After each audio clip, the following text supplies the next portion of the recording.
with LeBron James, who's now 5 of 17. 61-47, Toronto. And Musterich was his shot blocked from behind.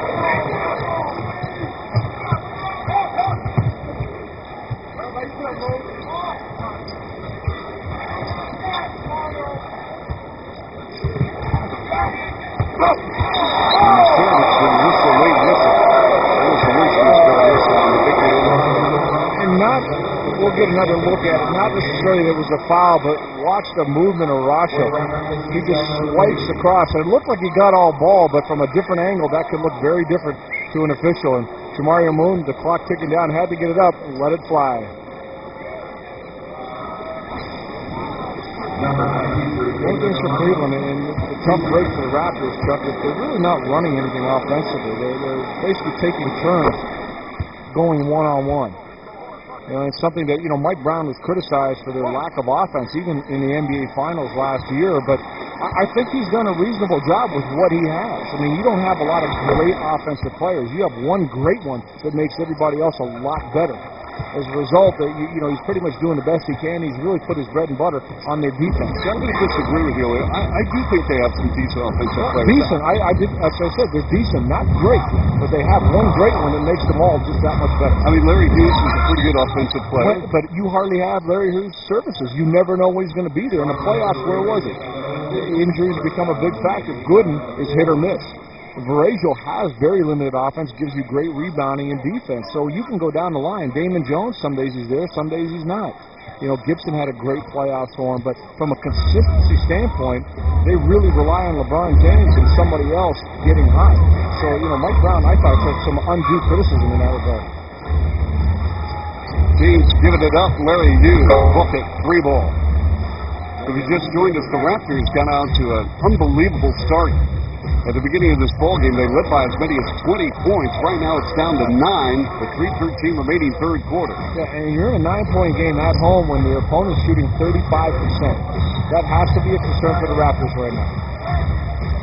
Want to build this margin up a little bit. Larry Hughes with a reach in, his first. I just think maybe it's a combination, as you touched on this, Leo, in the first half, the contractual situation with Pavlovich and Varejao, along with that hangover from winning the East and everyone expecting them to appear to be the championship ball club with a pedigree, but other teams are looking at them now, coming into the building, and a year ago, I think Cleveland, people pictured them as a nice team, and then all of a sudden they beat Detroit. Well, I think people have to realize what got him there. Daniel Marshall, here's a guy that hasn't even been a factor this season yet that can add a lot of value with his three-point shooting and rebounding. But this team was a defensive team that played well together and really fed off LeBron James, and they really have to get back to that mentality. And over the last 5 games, Chuck, they've kind of done that. They're 4-1 over the last 5 games, and defense has been their staple, holding their opponents to below 90 points a game. Parker for 3.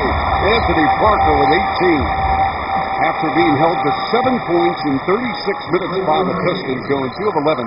Parker has been just the opposite today. Well, what's great is you got a guy having a tremendous offensive night. At the same time, he's kept LeBron James pretty much under wraps with the help of his teammates. So when a guy can do it at both ends at that level, it's outstanding. And Bosch with a block.